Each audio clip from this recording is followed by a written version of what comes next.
Thanks to the Doctors for Disaster Preparedness for inviting me to come here again and speak. Not just that, but for everything you're doing in opposing this anti-freedom, anti-technological progress agenda.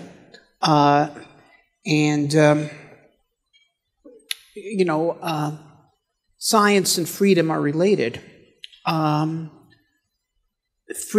Science is both the child and the parent of freedom, okay?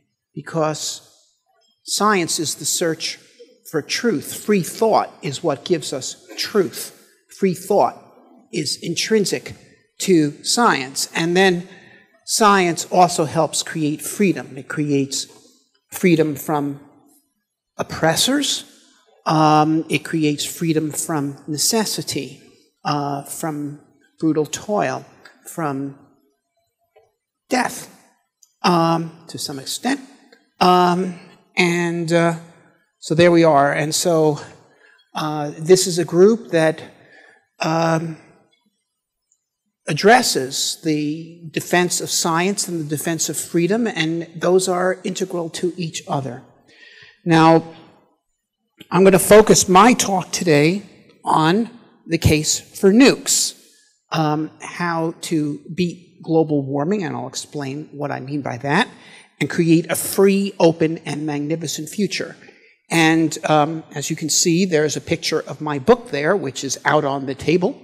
And they've got about 40 copies, and you buy it for $20. You'll help the Doctors for Disaster Preparedness, and I will sign the book. Everybody wins. Okay. All right. So, okay. Anyway, let's get to it. Okay, so here's my thesis, and as I say at the beginning of the book, it's a heretical book because I'm taking a bunch of positions that don't fit in with any current political tribe. I believe that global warming and anthropogenic atmospheric chemistry change are both real, and I'll explain why I think that. I do not believe they are currently a crisis, but they could become one, and I'll explain why. That the primary solution offered by those who recognize this problem, to wit, reducing carbon use by making fuels too expensive, is unethical, okay, and impractical, and consequently deserves to fail, and has failed, okay, and will inevitably continue to fail spectacularly. Okay, and this is a very strong argument, frankly, to present to even to the true believers, because you can show them the data that they've actually not accomplished their agenda in any way whatsoever. That the claim that modern civilization can be powered by updated versions of the pre-fossil fuel energy sources, which were already becoming inadequate around the year 1820, is fantastical. And we actually had a number of presentations earlier today that showed you that. That the more radical prescription offered by those who realize that these ideas are impractical, which is the more radical solution is population reduction. This is what was offered by Michael Moore, and he recently produced a movie in which he attacked the green energy people, saying, that's not going to work. What we got to do is get rid of the world's population. And so, some people on the right mistakenly applauded Michael Moore's movie because he attacked the green energy bandits, but being somewhat oblivious to the fact that he was proposing a more radical solution than they were. That far from contracting our energy use, human progress must and will inevitably entail continued exponential expansion of human power generation, okay? And that therefore the widespread adoption of nuclear energy is essential for a positive human future, okay? That is, this is not a question of, well, can we reach net zero by switching in solar panels for the natural gas or this? No, that's not even the relevant question. The question is, how do we power a worldwide civilization that uses 5 to 10 times as much energy as we currently use by the end of this century? Because we need to. Okay, and at that point, well, not only is the green energy stuff nonsensical, but then we see that we're going to have to transcend fossil fuels as well. And I'll show you why. Okay, now here this is a very interesting graph, actually, if you look at it here. This is global carbon utilization. That's total carbon utilization, and then per capita GDP, okay, which is basically living standards. And what you see is that living standards are going up in direct proportion to global carbon use, okay? And now you're also seeing something here, which is that, I don't know if I can, what's the point, shit. Is the pointer? All right, so, okay, whatever this is 2010. If we go 30 years before 2010, what you'll see is that the carbon use has actually doubled. Wait, that's 2020, right. Okay, in 1990, that's about the time that global warming became a panic and the world leaders started getting together, how are we going to stop expanding our carbon use, okay? Between 1990 and today, that is between the Kyoto Treaty and today, global carbon use has doubled. Just as it did between 1960 and 1990. And as it did between 1930 and 1960 and 1900 and 1930. Okay? It's been doubling every 30 years, including the 30 years during which the world leaders made a decision that they have to stop the growth of carbon use. Okay? So that's what I mean by the fact that the program of the anti-carbon people has failed. They have actually not impacted carbon use at all. And the reason why is simple, you see, is because carbon use is directly proportional to standard of living, and people don't want to be poor. And they pursue wealth independently, they pursue it through their governments, and even tyrannical governments understand that their ability to rule depends ultimately on their ability to deliver rising living standards to the people, and that if they act to effectively to stop that, they are threatened with loss of power. So this is what's been happening. Now, here's the point. The biggest problem in the world today is poverty. Okay? Nobody is dying of global warming. People are dying of poverty. Hundreds of millions of people a year are dying of poverty. Some directly by starvation, a much larger number by disease that is made fatal to them because they are malnourished and they're weak, or that there is no medical care because they're too poor, or their nations are too poor to afford it, or they are living in places in which there's no law and order, and the people are brutalized and people are brutes and so forth, or even if they live, they're living menial lives. They don't have opportunity, they don't have education. This is the consequence of poverty. Now, as one of the speakers this morning mentioned, the average per capita GDP in the United States today is $60,000 a year. Okay? That's what it is.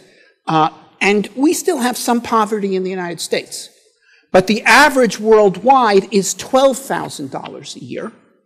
That's the average citizen of planet Earth, 1/5 of the American average, and half the world is below average. Okay? So this is the real problem in the world. Okay? And to raise the whole world, or the average of the world, to the current US average would require multiplying global energy use 5 times. And that does not even account for population growth. Okay? So this can only be done doing nuclear power. Okay? Now,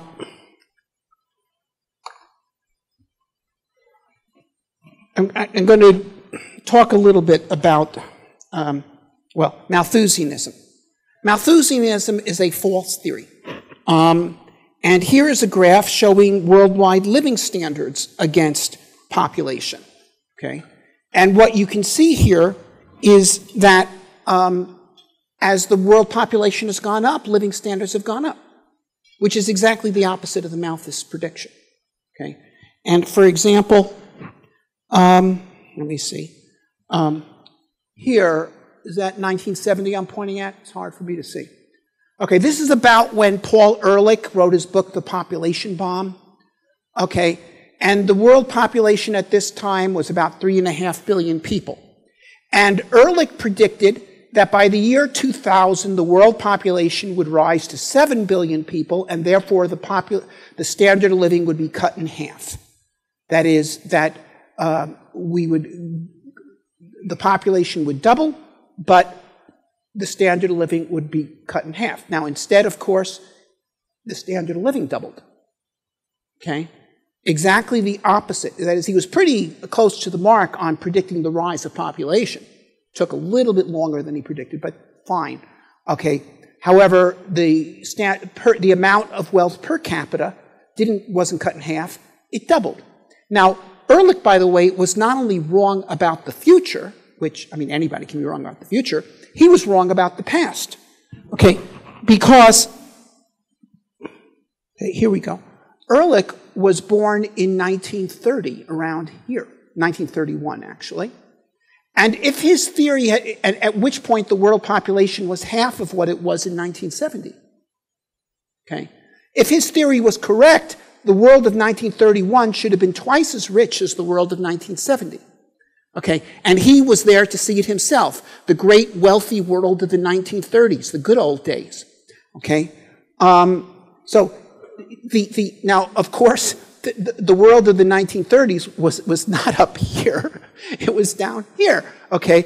So, if Ehrlich's theory had been correct, if the Malthus theory had been correct, we should have had a golden age in the 1930s, going down to the silver age of the 1970s and the age of iron in the current period. Okay, instead it's the exact opposite. So there's no theory more counterfactual. But on the surface, it appears to make sense. I mean, look, if there's only so much here, if there's more mouths to feed, why shouldn't there be less for everybody? Okay, instead of, why is there more when there's more people? Okay, all right. Well, the reason is this. You see, well, I won't go through all the equations, but it's basically the following. The amount of product that people can consume per capita, which you might call the average standard of living, is equal to the amount of product that the average person produces per capita. Okay? And if you say that technology is defined as that which multiplies the productivity of a person, so that product equals people times technology, and then if you say living standard is the amount of product per person, and you put those two equations together, what you basically find is living standard equals technology, period. Okay? And but what produces technology? People are what produce technology. Okay? The technological progress is a product of human labor, which is usually measured in person years. Okay? Or with this audience, I could even say man years, but I won't go there. Okay, now here is a very interesting graph. I've got two of them that shows the standard of living product per capita that's available starting from the period of the Roman Empire up through the present. And it's quite interesting. You see here the following, is that from the period of Augustus to about 1500, there's very little, there's just a tiny bit of technological progress measured in average product per capita. Okay? Now, there's a lot of writers that say that this then changes in 1800 with the Industrial Revolution. Actually, it changes in 1500. Okay? And it really starts to change. It picks up even faster in 1800, but what happens in 1500? Okay? Wind power is perfected in the form of sailing ships with global reach. Okay, so let's give wind 2 cheers, okay, because it really changed the world in its day. Once the Europeans had ships that had global reach, what that meant was that technological innovations made anywhere in the world could be communicated around the world in a period of a couple of years instead of centuries or millennia. Okay. Prior to the advent of the long-distance sailing ship, you didn't really have a world economy. You had a Chinese economy and an Indian economy and the economy of Christendom in Europe and one in the Arab world and a completely separate one in the Mesoamerica. And it could take centuries or even millennia for important technological innovation like domesticated horses to get from one part of the world to the other, okay? Or, paper or anything. Could take centuries. Once this happens, then inventions made anywhere become available everywhere in a much shorter time period. And so things do start to change. So effectively, you see, before this time, European civilization, for example, is advanced. It's getting some technological imports, but greatly delayed from other civilizations. It's mostly progressing based on the technological innovations made by a population of about 100 million people in the Christian West. And the Chinese civilization is making its progress based on its population of a few 100 million people. And so, but now the whole world, almost 1 billion people, is united, okay, in this way. And those things get faster.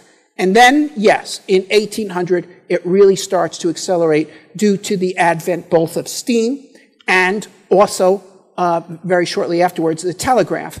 And so here, boom, we go. Now, and here's the point. So the more people, the more inventors, the more inventors, the more inventions, and inventions are cumulative. Okay. So this thing really goes. And that's why the more people, the higher the standard of living. Okay. Now, but what about resources? There's no such thing as natural resources. There's only natural raw materials. It is technology, that is human creativity, that turns materials into resources. And this is not just, land is not a resource until people invent agriculture. Until then, land is just stuff you have to travel over. And the oil is not a resource till you invent oil drilling and refining and machines that can run on the product. And uranium is not a resource of any significance until you invent nuclear power. And this is not, look at this, okay? One of the most important resources of pre-industrial societies and industrial societies is metals. Okay, metals are the premier material for making tools. Okay, historically, access to metals and land are the two resources that people would be willing to fight wars for. Okay, well, look at this. People start using metals around 6,000 BC, and for the next 5,000 years, they are only using a set of metals that collectively amount to less than 100 parts per million in the Earth's crust. Okay, this is what's known as the Bronze Age. Lasted a long time. Around 1200, however, people develop kilns that are hot enough to smelt iron. And iron is not 100 parts per million in the Earth's crust. Iron is 56,000 parts per million in the Earth's crust. So now what you have is, whatever that is 3 orders of magnitude increase in the availability of metals. It's gigantic, okay? Before this, metals are only available to aristocrats for aristocratic weapons or for artwork. Now metals become available for things like plows and axes that the common people can use, which means a tremendous advance in agriculture, both clearing land and plowing the land and all of this. And society changes completely. And this is why there's a massive disruption of the previous civilization around this period of time. It's a massive technological shift. But the point is, until that happened, iron was dirt. Okay? And aluminum is dirt until the late 19th century. Aluminum is not known to science until 1820, and it's not available as a commodity really until the 20th century. Okay, now, of course, we make all sorts of things out of it, from disposable cans to airplanes. So, you know, you go into any Old West antique store, there's nothing in there made of aluminum. To the pioneers, aluminum was dirt. Okay? And so forth. So that's the point. There's no such thing as natural resources, only natural raw materials. Uranium. What do you think about this? Okay. Well, it's not a resource till you have nuclear reactors, but think about this one for a minute. The average block of granite contains 2 parts per million uranium and 8 parts per million thorium.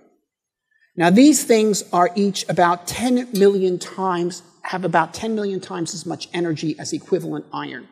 So if you do the math, it works out that if you actually employ nuclear power to its full capacity, a kilogram of granite has as much energy in it as 100 kilograms of oil. We are surrounded by mountains of energy, okay? And then similarly, if you had fusion power, the amount of deuterium in a gallon of water, fresh or salt, would be equal to 350 gallons of oil. So once again, the resources are defined by the technology. Which one? This one? Yeah. Did I go all? Yeah, okay, good. So what is nuclear energy? Okay. Einstein defined a relationship between mass and energy equals mc squared, which means that 1 kilogram of matter, if you convert it to energy, is 90 billion megajoules, which for comparison, burning 1 kilogram of gasoline is 45 megajoules. So this is an enormous form of energy that was unknown to science, well, even in theory prior to Einstein, and it doesn't become apparent until 1920, actually, when Ashton worked out the masses of different nuclei with some precision and realized that the amount of weight of these different nuclei per unit mass changed, and that it was the lowest with hydrogen, highest with iron in the middle of the periodic table, and then goes down again as you get to the heavy elements. And then Sir Arthur Eddington, the same fellow who actually experimentally demonstrated the theory of relativity by observing an eclipse in 1919, in 1920 realized that this had to be the source of energy that powered the sun, which was a mystery up till that point. That is, prior to this, the physicists were saying that the Earth could only be 2 million years old because if the sun was made out of coal and it was burning, that's how long it could last and put out the amount of energy that it was doing. The geologists were saying, no, the Earth has to be at least 100 million years old because here's these erosion features that we're dating in this way. And here it became apparent that there was another source of energy available. And Eddington said at that time, 1920, said, if indeed the subatomic energy in the stars is being freely used and to maintain their great furnaces, it seems to bring a little nearer to fulfillment our dream of controlling this latent power for the well-being of the human race or for its suicide. He immediately recognized that this could be a tremendous source of energy for practical purposes. Now, of course, we can't convert matter directly to energy. At least we don't know how to do it now. But using processes like fission or fusion, we can release a small amount of the binding energy. And for practical purposes. And what I decided to do here was actually embrace a theory which is somewhat questionable, but which has a certain truth to it. That is, the socialists say that the world's energy resources are the common heritage of mankind. Okay, well, it's not quite true, but there's a certain truth in it because they're what is available to humanity for its future. And so if you did adopt that point of view, and if you look at all these different sources of energy and you convert them into electricity at 8 cents a kilowatt hour, here's what your share of known fossil the known fossil fuels are worth. It's about $114,000. That's your share of the common heritage of mankind. If all the oil in the world was converted to electricity and divided up among 8 billion people, you'd get $114,000. Okay, and if we take a guess at the unknown amounts, there's 200,000. Okay, well, that's pretty good. Now, however, if we talk about nuclear fission based on uranium ore, it's $7 million. If we talk about nuclear fission using thorium, we're talking about $30 million. And now, okay, if we're talking about getting, uranium out of seawater, stuff like that, is $1 billion. And if you're talking about fusion, then it's just, I don't know, what's the one that's bigger than a trillion? Quintillion or something? Quadrillion. 31 quadrillion bucks, okay? So this is the money you're going to have to give up if we have to give up nuclear power. All right, so in the book I talk a bit about the history of nuclear energy, and it's really a grand story if you want to know. The two key actors in my opinion, in bringing this thing into the world are Lisa Meitner and Enrico Fermi. Of course, they certainly didn't do it single-handed.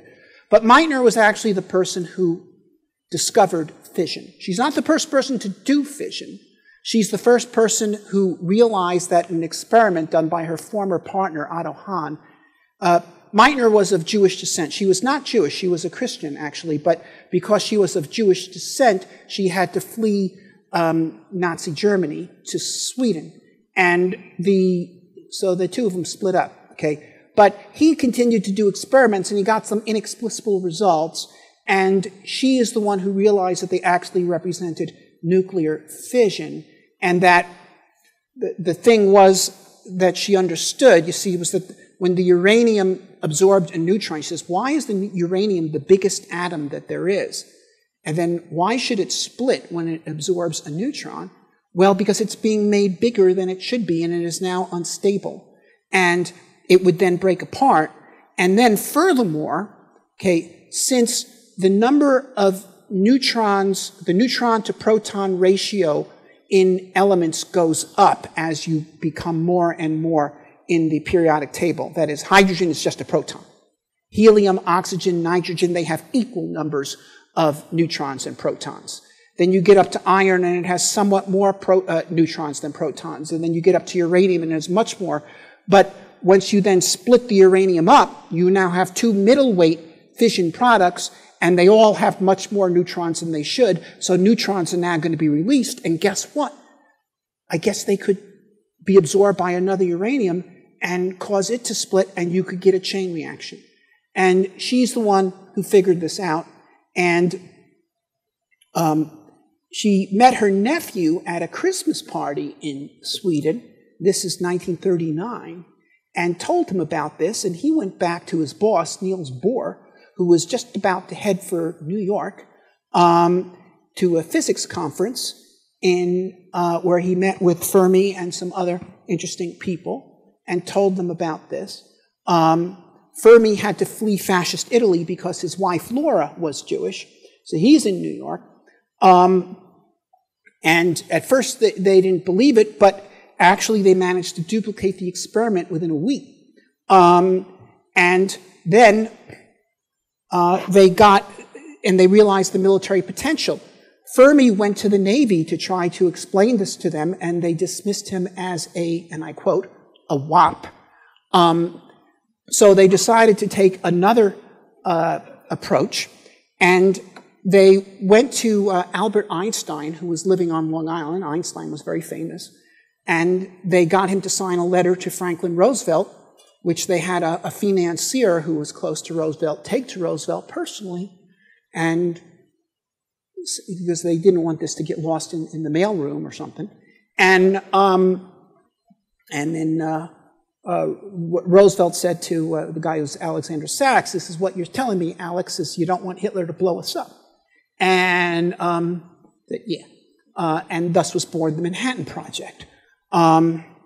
And of course, there's the famous experiment that was done under the stadium of the University of Chicago.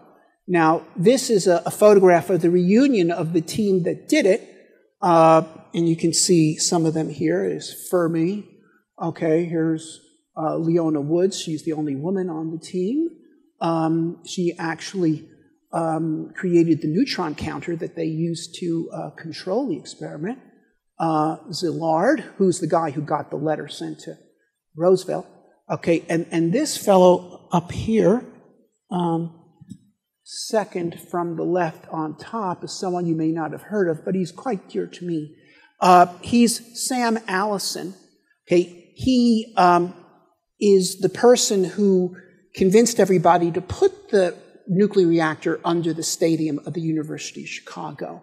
Okay, now he actually was later the PhD advisor of a man named Fred Reby, who was my PhD advisor. So he is my academic grandfather, and I share his dislike of spectator sports.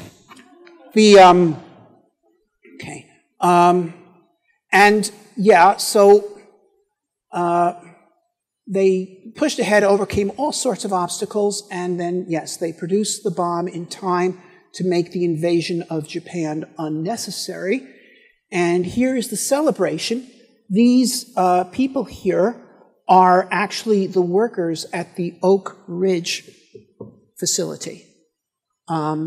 This is the celebration in Jackson Square on VJ Day. Japs quit. Here they are. And they, of course, were especially proud because they were the ones who had significantly contributed to making it possible. Okay. And then, after the war, this gentleman gets into the game. Rickover. Difficult person, but effective. Who realizes the utility of nuclear power for powering submarines, that you could now have a submarine that would not have to surface. The World War II submarines, diesel-electric submarines, they could only travel underwater for a short period of times using electrical batteries that would be recharged on the surface using diesel engines. The nuclear sub could travel everywhere underwater. He had great opposition in the Navy. The aircraft carrier admirals didn't want to hear it. And oil interests who were close to the Navy didn't want to hear it. And he almost, he actually demonstrated the nuclear reactor that was going to go into the Nautilus 2 days before he otherwise would have been forcefully retired. Okay. And there's a whole story behind that. But he got the job done, and the Nautilus then in its sea trials practically sank the whole Atlantic fleet. Nobody could touch it. So there you have it, and the nuclear navy was born. And then the pressurized water reactor, and Rickover is the one who chose the pressurized water reactor as the basis for powering submarines. And this is a very important thing. Okay, Fermi had realized that the model of neutrons bashing open nuclei to split them and making baby neutrons, that is not correct. That actually the way it worked was that the neutrons were traveling along slowly, and by certain nuclear forces, they'd be pulled into a nucleus. They were actually attracted to the nucleus. And then once they got swallowed up in the uranium nucleus, it was unstable. It would break apart and give birth to more neutrons. And that meant that in order to facilitate fission, you wanted to slow the neutrons down. This is called moderating the neutrons. And in fact, a slow neutron, one who's been slowed down from its very fast velocities that they have at birth down to the kind of velocities they have once they have been slowed down to what's called thermal energies, it can be hundreds of times more reactive than the fast neutrons. And so one of the very best moderators there are for neutrons is water, because water has got a lot of hydrogens in it, and when a hydrogen is a proton, and when a neutron hits it, they have equal mass, and so in the collision they split their energies equally, okay, whereas you see if you throw a ball against the wall, if it's a well-made ball, it can bounce off the wall with practically all of its initial energy. But if it hits another ball of its own mass, they'll split the energy. So water is a great moderator. He would use the water as both the moderator and the coolant. And therefore, if the reactor started to get too hot, the water would boil too furiously, and it would have holes in it, and it could no longer be an effective moderator. So that if the reaction started to run away, it would shut itself down. Now, as soon as the reactor shuts down, the heavy boiling would stop, which would then restart the reaction. And in fact, all this happens on a millisecond or even microsecond time scale. And so that what you actually see is that the reaction holds steady at exactly the level where the boiling is not excessive. Okay? And if you want to increase the power, you just pump water faster. And since you can control the pumps, you control the power level just by running the pumps. And the thing could never run away. And this was the basis of the pressurized water reactor, which then powered all the Navy submarines, and which was then adopted by the Eisenhower administration for the first commercial nuclear reactor at Shippingport. Okay? And as part of the Atoms for Peace program, they published the design, and people came from all over the world to see it, and this then became the basis for the nuclear industry worldwide. And to this day, about 90% of all reactors, commercial reactors in the world, are either pressurized water reactors or things that are really just modest tweaks on the design. Okay. If you want to build a nuclear reactor, I got instructions in the book. Okay. Now, by the way, all commercial nuclear reactors in the United States and in Europe and Japan have what's called a containment building around them. Okay? These buildings, they're made of steel-reinforced concrete using technology that were developed by the Germans in World War II to build U-boat pens out of. And these managed to resist furious Allied bombing attacks without breaking. And so this technology was adopted for containment buildings. And long before 9/11, way back when, in the 50s, the government declared that these buildings had to be built to a specification that they could resist a direct impact by a commercial airliner. Okay. So if the 9/11 hijackers had instead decided to crash their airliner into the nuclear power plant at Indian Point, north of New York City, they, of course, would have destroyed the airplane, but they wouldn't have broken the containment building. So if you build your own nuclear power plant, you want to have one of these, because if they're, let's say you've got people that don't like you, like competitors or an ex-spouse or somebody, and they're going to come after you with crashing airplanes into you, you just tell them, bring it on. And also, you got to have it. The NRC wants you to have it. And their inspectors are not the sharpest, but if you don't have it, it is on their checklist. They'll catch it.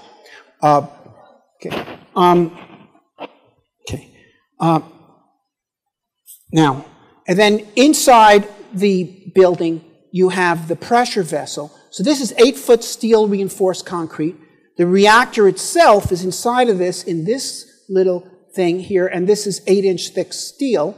it's made of, and inside of this are the bundles of zirconium tubes filled with fuel pellets, and the water flows through the gaps between the tubes and cools them, and so forth. And then the water is heated up, and actually in most of these reactors, the hot water from the reactor doesn't go directly to the turbine. It heats other water and turns it into steam that goes into the turbine, so that the turbine never sees steam that was ever in the reactor.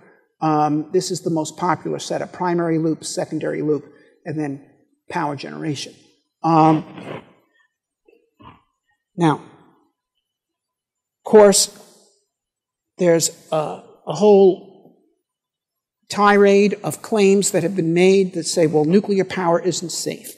And claims include the following: that the reactors emit cancer-causing radiation, that there's no way to dispose of the waste, that they are prone to catastrophic accidents, and that they could even be made to explode like bombs. Now, all these claims are false.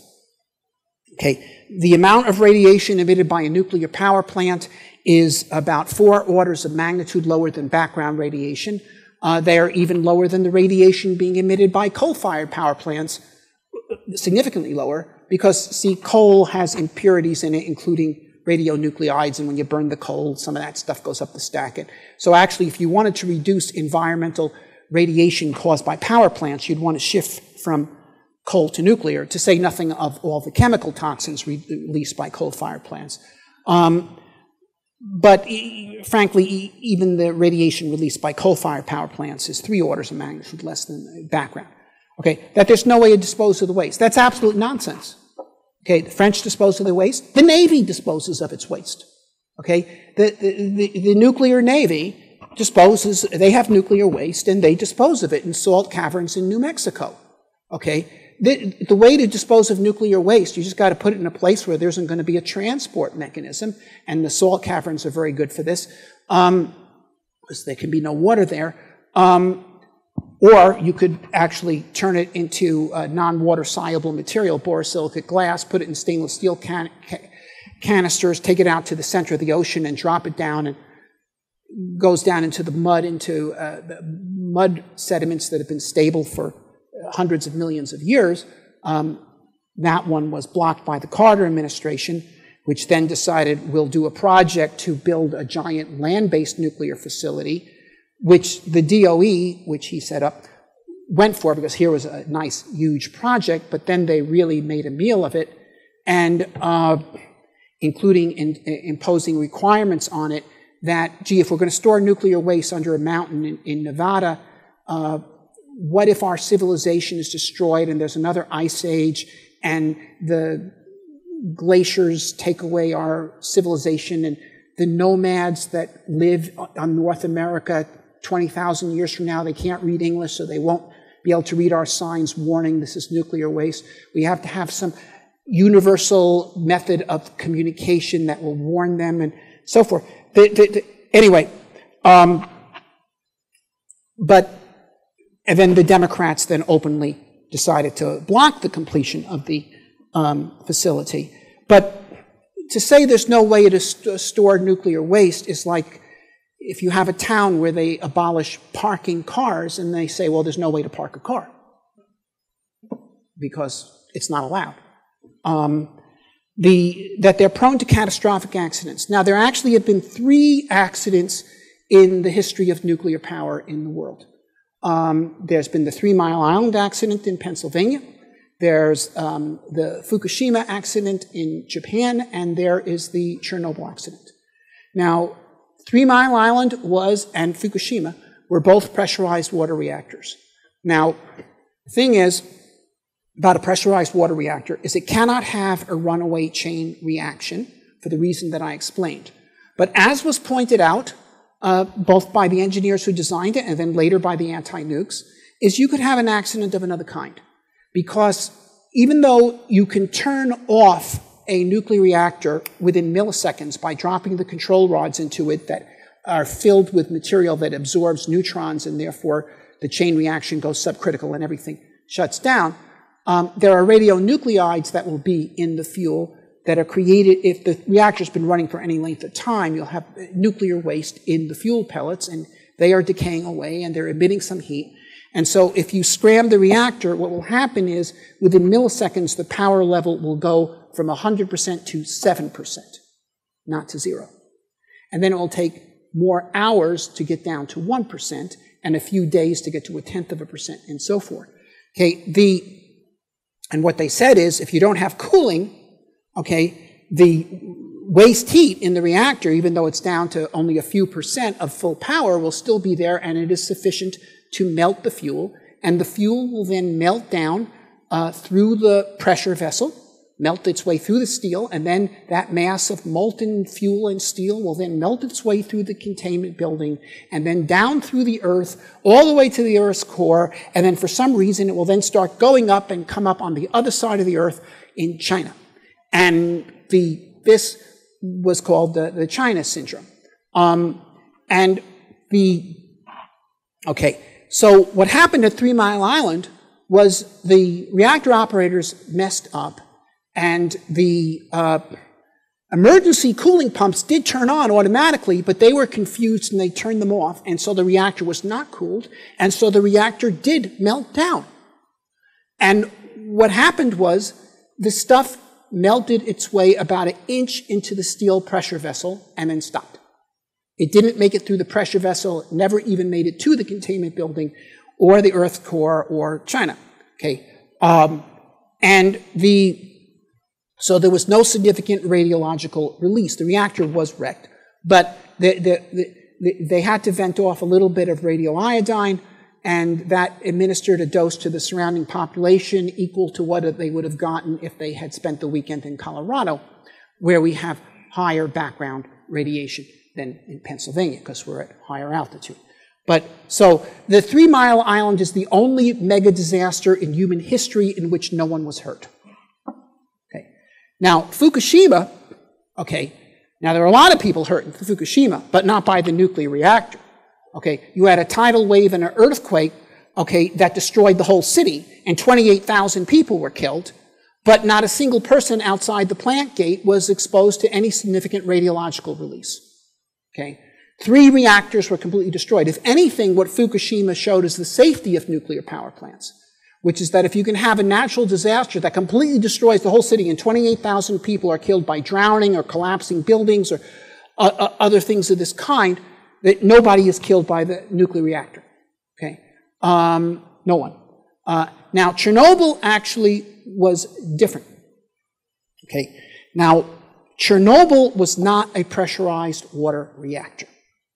It was a Soviet reactor. It was graphite moderated, not water moderated. And it was a dual purpose reactor for both bomb making and power. But it was not water moderated, and it had no containment building. None. And furthermore, instead of having a negative coefficient of reactivity, that is what I described for a water reactor, which if it gets hotter, the reaction rate goes down, it had a positive coefficient of reactivity, which is if it gets hotter, the reaction rate went up. So it was unstable. No such reactor could ever be licensed in any civilized country. Okay. And then they did some goofy experiments, and they set off a runaway chain reaction. Now, it was not an atom bomb. An atom bomb is not just a runaway chain reaction. It's one that has been engineered specifically to run away so quickly that it can release most of the energy that's in the uranium before the thing can disassemble itself. That you didn't have in Chernobyl. What you simply had is you had a runaway chain reaction that caused the reactor to disassemble itself. But because it had no containment building, the reactor breaks open, and now you've got red-hot graphite exposed to air, so it catches fire. So the reactor was not only unstable, it was flammable, and it did catch fire. And then they ordered the firemen in to try to hose it down and put out the fire, and they're exposed to clouds of radionuclides coming out of the reactor, and about 100 guys were killed. But even that, when compared to, number of people that have been killed by dam breaks, which can be tens of thousands in some noteworthy incidents, or coal mine collapses, or any number of other disasters that one can name, is fairly modest. But also I have to say that at Chernobyl, okay, because this thing was blown wide open right when it was operating, there was radioiodine released to the public. And the Soviets, you know, unlike us, they did have civil defense. And they had stockpiles of potassium iodide pellets to be distributed to the population in the case of nuclear war. So they were the only country that could have responded to a radiological release of this kind with radioiodide. They chose not to distribute them, okay, because that would have been admitting that something had gone wrong, and we can't have that. And so really the people who died at Chernobyl were not victims of nuclear power, they're victims of the Soviet Union, which, of course, killed a lot more people than that through more conventional techniques. Now, the other criticism that is brought against nuclear power is that it's too expensive. Now, nuclear power has been made expensive in the West through a process of hostile hyperregulation. The nuclear reactor in the Nautilus, Rickover's first, took 3 years to develop, and that included developing the submarine to go along with it. Okay? The shipping port plant, 3 years. Now it takes 16 years. Okay? The time to build a nuclear power plant should have gone down as we became more experienced. Instead, it has multiplied more than 5 times in the United States. And this is due to hostile hyperregulation. Now, in the late 80s into the 90s, a professor, some of you may have known him, Bernard Cohen, did studies of, well, first of all, what was causing the increase of construction time of nuclear power plants, and he identified the hyperregulation and showed a whole number of ways in which this was causing the time to expand. And I went through his data, which he presents of the time for, and this is increasing, and especially takes off in the mid-70s under the Carter administration. That's where this thing starts getting really bad. And what the data shows is that the cost of the nuclear power plant goes up as the time squared. Okay? Now, this may be a bit surprising. It did surprise me. You would think it would go up linearly with time, because time is labor times time. I mean, money is labor times time. But what happens is, as the time expands, you get a plethora of lawsuits, and lawyers cost a lot more than plumbers, and you've got the NRC changing its regulations so that they have to tear the plant up and rebuild it in the process. And, you know, if you've ever done a home improvement, if you change the design in the middle of the job, that can get pretty expensive. And this is what happened. And so the time goes up by a factor of 5, the cost goes up by a factor of 25. Okay? Now, meanwhile, however, in China and South Korea, the time to build a nuclear power plant is still 4 years. Okay? So this is an artifact. Okay? Any business can be made too costly if regulations make it too costly. Okay?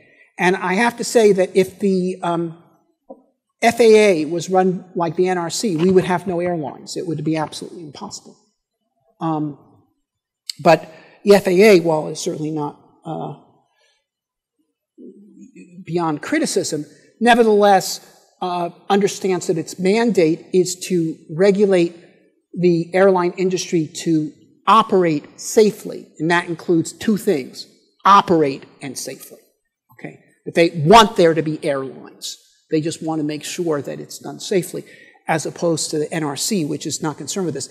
And it is simply untrue, okay, that the defenders of this process say that this has made things safer. It has not made things safer. And actually, my first engineering job, I was working for the Washington State Office of Radiation Protection. And we had regulatory authority over both the nuclear power plants in Washington State, of which there were a number, and also in nearby plants just across the border in Oregon. And one plant in Oregon was the Trojan plant, and this was a plant that had been built in the early 70s. It was producing electricity at 2 cents a kilowatt hour, competitive not just with fossil fuels, but with cheap hydroelectric power that they have in the Pacific Northwest. Okay, so it's doing great. But they had a problem, which was that every 6 months they had to shut the plant down because there was corrosion going on in the secondary loop of the plant. And the utility recognized the source of the problem is that they had been too cheap in construction and they had built the secondary loop plumbing out of carbon steel instead of stainless. So they said, look, fine, this time we want to replace the carbon steel all with stainless so the corrosion will go away. NRC said, no, you can't do that. Your license says carbon steel, and that's what you have to do. If you want to replace that with stainless steel, you need to get a new license. And this is already now the 1980s, and getting licenses is hard, and the utility says, screw it. Okay, so they just kept going, and they had to shut down again and again and again. Eventually, the plant shut down in the 90s. But in other words, in any kind of job like this, when you operate things, you discover things that you did wrong and you want to fix it and you want to improve the product, you want to improve the process. The regulatory regime prevents that from happening. Okay? And it prevents other things from happening. Okay? Because, as good as they are, the pressurized water reactors only get about 1% of the available energy in the uranium fuel. 1%. It's still an awful lot, but it's only 1%. Because, see, the natural uranium that you mine is 0.7% uranium-235, which is the fissile uranium. The rest is uranium-238, which is not fissile, it's fertile. Okay? It won't split by itself. Now, if it absorbs a neutron, it becomes plutonium-239, which is fissile. And so, in fact, if you use the uranium in your reactor, you'll get the energy that the 235 has to offer, and you'll get a little extra kick from some plutonium that you breed. And so you get about 1%. However, in fact, if you design a reactor correctly, you can actually turn all the uranium-238, or almost all, into plutonium-239, and get not, instead of 1% of the energy, say 90%. This is called a breeder reactor. And these were demonstrated as early as the early 1950s. There were experimental breeder reactors in Idaho. But why aren't we using breeder reactors? Well, if you ask a utility, why don't you build a breeder reactor? You say, well, look, we're not really interested because the uranium is only 5% of our cost. That is, the fuel cost for a nuclear reactor is only 5% of the cost of electricity. Why?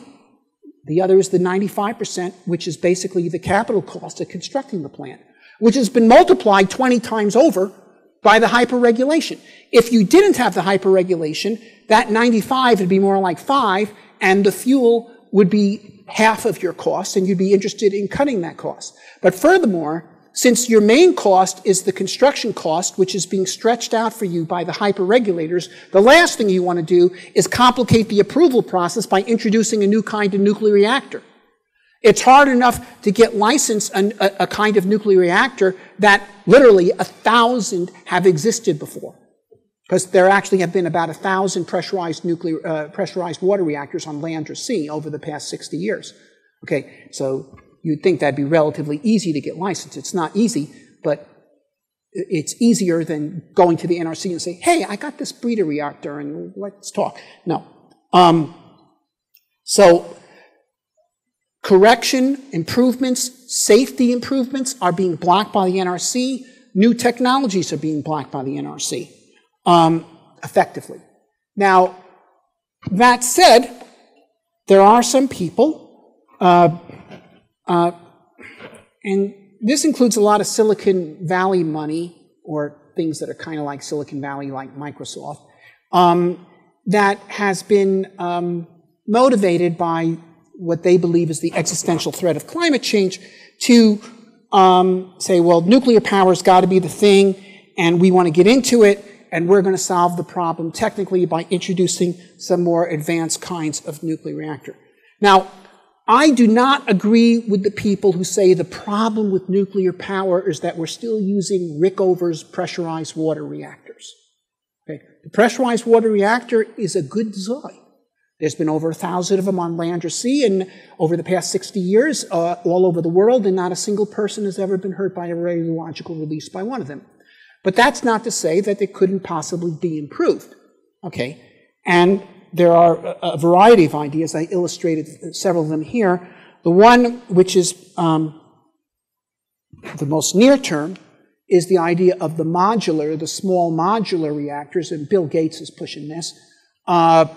And the basic idea here is build them small and multiplex them, and it has two advantages. One is you'd be able to hit markets of not just cities of 1 million people, but cities of 200,000 people, this kind of places, so you'd get a bigger market. Another is that you could basically build them almost entirely in the factory and then ship them and just assemble them on location.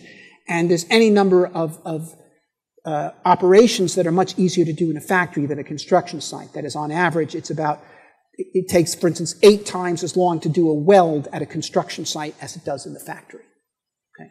And so if you could do everything in the factory and just hook a bunch of stuff together at the site of the plant, then it'd be easier. Then there's a more radical idea. These are the molten salt reactors, which, by the way, can use thorium as fuel. And they are breeders. They can breed thorium into uranium-233 and so forth. And they can't melt down because the fuel has already melted down. And so forth. This was an idea that was pushed by Alvin Weinberg, demonstrated actually by Alvin Weinberg at Oak Ridge in the 60s. It never went anywhere because by the time this was ready to be considered for commercial use, we already had this NRC regime making innovation impossible. But these ideas have merit, but we're unlikely to see them unless we can change the regulatory regime. Okay. Then there's fusion, and I don't really have time to talk about fusion at length.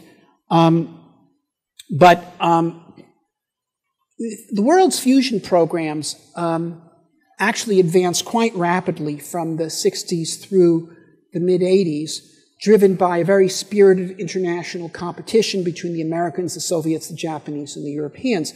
And I myself was involved in the fusion program in the 80s at Los Alamos, and things were actually moving pretty quick, and the product of the temperature times the density times the confinement time, which is called the Lawson criteria, and it's the relevant figure of merit for fusion reactors, was going up real fast. And if it had gone up about 4 orders of magnitude, and if it had gone up another factor of 5, we would have achieved ignition. But what happened then was in the mid-80s, the bureaucracies of these different national fusion programs, they got together and they said, why are we competing with each other? It causes so much stress. Why don't we all work together on one project? And so they joined together to form this project called the International Thermonuclear Experimental Reactor, ITER. Okay, and they spent the next, and so they stopped building new national program reactors. And what happened was that it took them 20 years to even decide where to put it. But in the meantime, they went to a lot of great meetings in Vienna and Geneva and Kyoto and all this. And so they had fun, but the progress in the fusion program went to a screeching halt. Now, what has happened, though, that is promising is that, and this is actually, in my view, a side effect of the success of Elon Musk and SpaceX. Musk has had no interest in fusion or even fission, but what he did with SpaceX was he proved that it was possible for a well-led entrepreneurial team to do things that were previously thought that only the governments and superpowers could do, and not only that, do it in 1/3 the time at 1/10 of the cost, and even do things that they had deemed just impossible. And because of the success of that, a bunch of investors, including people obsessed with global warming and so forth, said we got to get into fusion, because maybe the problem with fusion isn't fundamentally technical. Maybe, as with reusable launch vehicles, the problem was fundamentally institutional, as the wrong kind of organization is doing it. And so a whole bunch of fusion startups have gotten some pretty serious money. I'm talking about $500, $800 million kind of investments. And these people are working on timelines not of 50 years, which is the time that it looks like it's going to be from ITER program start to turning the machine on, to 5-year timelines. And I think this is very promising, and a lot of ideas that are being pursued are very aggressive and innovative. This, in fact, is the spherical tokamak. This is actually the thing I was working on at Los Alamos. Is now, they're attempting to commercialize it, a British company, Tokamak Energy. And this is another one, Tri-Alpha Energy. They've gotten a lot of money, like $800 million, to do a non-tokamak concept. And I think that one of them will achieve ignition this decade. Now, in addition to providing power for Earth, nuclear is the ideal and necessary technology for providing power and propulsion in space. And once again, before this whole thing was run off the rails, we had a space nuclear reactor, which we flew in the 60s, the SNAP reactor. And this was for producing power. And if you have power, for instance, on Mars, you can turn Martian CO2 and water into methane and oxygen and make your rocket fuel to fly back from Mars with. Or you can make reactors that are propulsion reactors, and this is the NERVA reactor. This is a nuclear thermal rocket. This was demonstrated very successfully in 1968, but then the program was canceled. And if you had fusion, you can make fusion rockets, and fusion rockets could get exhaust velocities on the order of 7% the speed of light. And a well-engineered rocket can be made to accelerate to about twice its exhaust velocity. So you're talking about rockets that could get up to 10% the speed of light, which means getting to Alpha Centauri in 40 years, which is a marginal capability for interstellar flight. This is the kind of capabilities that you have with nuclear power, and which, if we are going to open up space, if we are going to become multiplanetary, if we are going to become interstellar, there's no other ways to do it. Now, here, let's get back to this global warming stuff. Okay, now, I believe global warming is real. And the reason why I believe that is not because of claims for hypersensitive measurements that worldwide temperature has gone up 1/100 of a degree in the past year or something. I don't think anybody can tell me the temperature in Tucson today with accuracy of 1/100 of a degree, or even 1 degree, frankly, because it's a question of where you put the thermometers. And you get into all sorts of statistic mongering. But if you look here, this is the length of the growing season in the United States, okay, from 1890 to the present. And you see the growing season is expanding, okay. This does not require arguments over where to put the thermometers and hypersensitive measurements. This is a very easy measurement to make, and in fact, growing seasons worldwide have expanded over the past century. And that does show there is warming. Now, how come the warmists don't ever show you this data? Because it shows that warming is good. Okay, and the other thing that is certainly true is that the world's CO2, the atmospheric concentration has increased. It has gone up from 280 parts per million to about 420 parts per million in the period from the late 1800s to today. Okay, now the effect of that, now that's significant. Okay, if you accept the IPCC thing, they say the world temperature has gone up 1 degree since 1870. Fine. What is that? That's the change in temperature that a New Yorker gets if they move to Morristown, New Jersey. Okay, that's not an existential crisis. And in fact, most New Yorkers who are going south are going to Florida. Okay, because they don't want just a 1 degree increase in their temperature. They would like it to be more like 15. Okay, but the CO2 increase is not 1 degree. It's 280 to 420, that's a 50% increase in atmospheric CO2 concentration. That's actually significant. Okay. Now, however, once again, the effects of this have been largely positive. And what we see as a direct result of increased atmospheric CO2 concentrations is that the rate of plant growth on Earth has accelerated. And this is quite measurable. And we have photographs taken from orbit since the 60s, actually. And what they show is since the 80s, a 20% increase in the rate of plant growth on Earth. Okay, that's not agricultural plants have done much better than that because they have fertilizer and irrigation and all kinds of other help. I'm talking about wild plants, forests. Okay, they are growing faster now because of the CO2 enrichment to the atmosphere. Okay, so that's actually a big benefit. If you look at the food chain, what that means is 1 in 6 living things on Earth owe their lives to our CO2 emissions, okay, on land. However, we don't see that in the ocean, okay? And the reason for this is that the rate of growth of phytoplankton is not limited by CO2 availability. It's limited by the availability of trace elements like iron and nitrates and phosphorus and so forth in the water. And most of the world's oceans are extremely impoverished of these trace elements, which is why 90% of the biomass in the ocean is generated in 10% of the ocean. That is, in the continental shelves, in certain specified upwelling areas, and in river estuaries. 90% of all the life in the ocean comes from there. The big open oceans, with 90% of the ocean, 60% of the surface of the Earth are deserts. And so they cannot make use of this CO2 that is being delivered to them. Okay. Now, I discussed this in the book. Around 2012, there was a very interesting experiment done by a technical entrepreneur named Russ George. And Russ George got together with the Haida Indian tribe of British Columbia, for whom salmon is a very important resource. And he said, I think I can increase your salmon run. I said, how? Well, I'm going to take this, if you can finance me, and this cost a few $1 million. He took this boat with 100 tons of iron sulfate, and he went out into the ocean, and he scattered it around the ocean off the Pacific Northwest.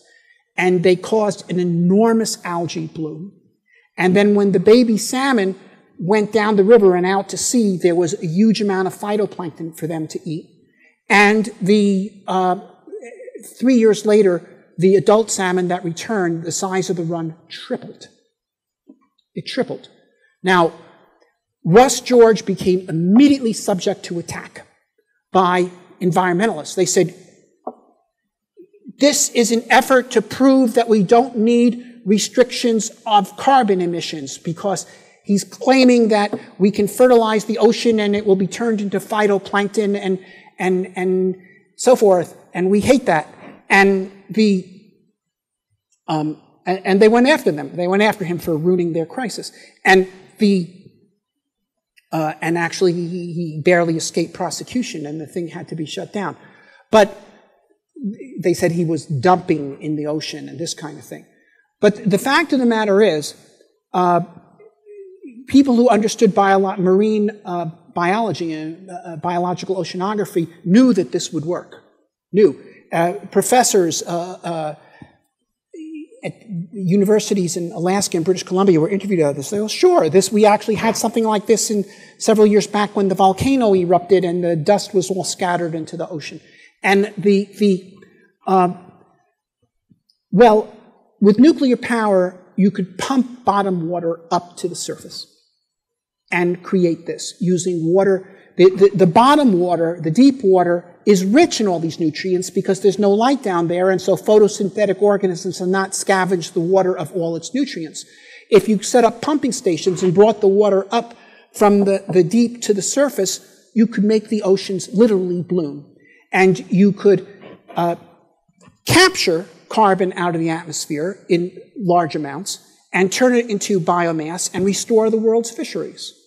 And similarly, of course, with nuclear power, you could do desalination of seawater on a large scale and take the deserts of the land and turn them into fertile places. Okay? So here's the thing. The issue is everything humans do wrong? If someone turns a forest into a desert, environmentalists will say, well, that's wrong. Well, if you turn a desert into a forest, then that must be right, right? unless you are simply prejudiced against people and declare that anything they do is wrong. Okay? But if you take an attitude, if humans can degrade the environment, they can improve the environment. And with larger sources of energy like this, we can greatly improve the Earth's environment. We can literally continue the work of creation. Okay? And in doing so, make a profound statement about the precious worth of the human race. Okay? And I think no one will be able to look upon our work of improving the Earth and then terraforming Mars, whatever, without being prouder to be human. Okay, now, what's the way forward? It's to get rid of the hyper-regulatory environment. This is the problem. The problem is not any technical limitations of the pressurized water reactor, although, once again, they can be improved, for sure. Okay, the problem is the regulatory structure. This is the simple 32-step approval process that the NRC has set up for approval of nuclear power plants. It's an incredible maze because each of these stops along this 32 has a whole map of stops inside of it. While the law is that it's only supposed to take 2 years for the Environmental Protection Agency to do environmental impact statement, they do not act in accordance with law. They can easily take 5 years or 6 years or longer. Okay? And furthermore, they introduce things into the approval process that have no business being in the approval process. For instance, they not only demand that the nuclear power plant be proven safe in advance, they demand that you prove why you had to build a nuclear power plant. Okay? That is, imagine you had some land out in the country and you decide to put a log cabin on it. And you have to go to the mayor and have your plans approved, that they want to make sure that it's according to code. Okay? And you go there and present the plans, but the city government doesn't just ask to make sure that your plan is in code. They ask you to prove to them that it was the right decision to build a log cabin as opposed to a chalet or a Cape Cod or an A-frame, okay, or a candy store or a zoo. You know, you have to prove this to their satisfaction that this was the right decision. And let's say somehow you actually managed to meet this criteria. The process is set up that now, at this point, interveners can come in and challenge the city government's approval of your case, that this was, in fact, the right decision. And they can take it to court. And now it goes to court, and you've got to prove to the jury that you made the right decision in building a log cabin instead of a chalet. And then, if you win that, then they can appeal it to the next court. Could you ever get anything built that way? That's the way the nuclear industry is regulated. And I think there has to be a completely different concept of regulation here. Okay? And this applies not just to nuclear power, but to all sorts of things, which is that environmental enforcement should only be done against people who cause pollution. It's like, look, if you're going to take a road trip, you get in your car and you drive, and if you speed, the cops pull you over and give you a ticket. I'm cool with that. It's good that we don't have a process where before you go on a road trip, you got to go to the police station and prove to the police that you're not going to speed. Okay? And furthermore, let alone where you could have to do that, and then people who don't want you to take the road trip can come in and challenge the police's decision to approve your trip. Okay? That's the process we have now. It should simply be that there are rules against pollution, and if you violate those rules, then you face prosecution. But you don't have to prove in advance that you're not going to pollute, okay? Or that your decision to build your plant was legitimate and you should have done doing something else in your time. Now,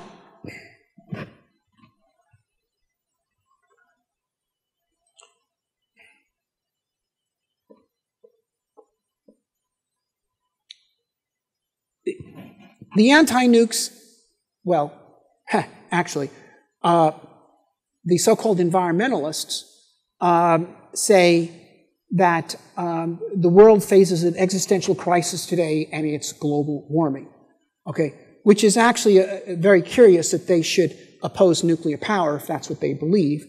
But nevertheless, they also oppose nuclear power because, like Russ George's experiment, it would ruin their crisis. They hate nuclear power because it would destroy a problem they need to have. But I do not believe that the main threat facing humanity today is global warming or the increase in carbon dioxide in the atmosphere, although I think that could eventually become a problem. If we stayed on fossil fuels and increased worldwide energy production 10 times, then there could be an issue. But no, I believe the main threat to humanity today is not warming or CO2 or resource depletion. I believe it's bad ideas. And in particular, one bad idea, okay, which was the cause of the major catastrophes of the 20th century. And that bad idea is that there isn't enough for everyone. Okay. That's the idea that in various forms caused all the major catastrophes of the 20th century, including both world wars, the Holocaust, the Holodomor, and various other horrors. Okay. And now, there are people who are promoting that idea because scarcity justifies tyranny. Okay. Here's Adolf Hitler, 1941. The laws of existence require uninterrupted killing so that the better may live. Okay. And Hitler also said, by the way, that this idea of perpetual plenty achieved through science is, as he put it, a Jewish plot to persuade the population against the necessity for war. Tyrants need people to believe in the necessity for war. The necessity for war is the primary justification for tyranny. Okay? And the idea of a fundamental scarcity is the ultimate justification of the belief that war is ultimately necessary. Okay? So, now, I happen to know, because I have spoken to them, that there are people in the American national security establishment who believe, for example, that war with China is inevitable. Why? Because there's only so much oil in the world, you see, and if the Chinese all start driving cars, there's over 1 billion of them, and they all start running around with cars just like we do, there won't be enough oil in the world. And you can bet your bottom dollar that there are people like them in Beijing who look at this issue from the opposite side of the chessboard and think pretty much the same kind of thing. Okay, and if that's where the thinking is left, then war does become inevitable. Then everything that happens before then is just chess moves preparing for the inevitable war. Okay, but with nuclear power, we can completely undermine that rationale. We can destroy these fundamental arguments, which are the main danger to us. We are not endangered by a lack of resources. We are endangered by people who believe we lack resources. We're not endangered by there being too many people. We are endangered by people who think there are too many people. Okay? And with nuclear power, we can prove that is not true. Okay? It's not true that the belief in science is a Jewish plot to undermine the people's belief in the necessity of war. It's not a Jewish plot, but it does undermine people's belief in the necessity for war, and that's why we need it. We need to destroy this argument, okay? And that's the case for nukes. So, to conclude, here's the fundamental question. If the idea is accepted that the world's resources are fixed, with only so much to go around, then each new life is unwelcome, each unregulated act or thought is a menace, and every person is fundamentally the enemy of every other person, every race the enemy of every other race, okay, or nation. And the ultimate outcome of such a worldview can only be enforced stagnation, tyranny, war, and genocide. Okay, only in a world of unlimited resources can all men be brothers. On the other hand, if it is understood that the unfettered creativity can create open, unbounded resources, then each new life is a gift. Every race or nation is fundamentally the friend of every other race or nation, and the central purpose of government must not be to restrict human freedom, but to defend it at all costs. Okay? And that's why we must unleash the nuclear energy revolution. For in doing so, we make the most forceful statement possible that we are not living at the end of history, but at the beginning of history. That we believe in freedom and not regimentation, in progress and not stasis, in love rather than hate, in peace rather than war, and in life rather than death, and in hope rather than despair. And yes, that is the case for Nukes. Thank you.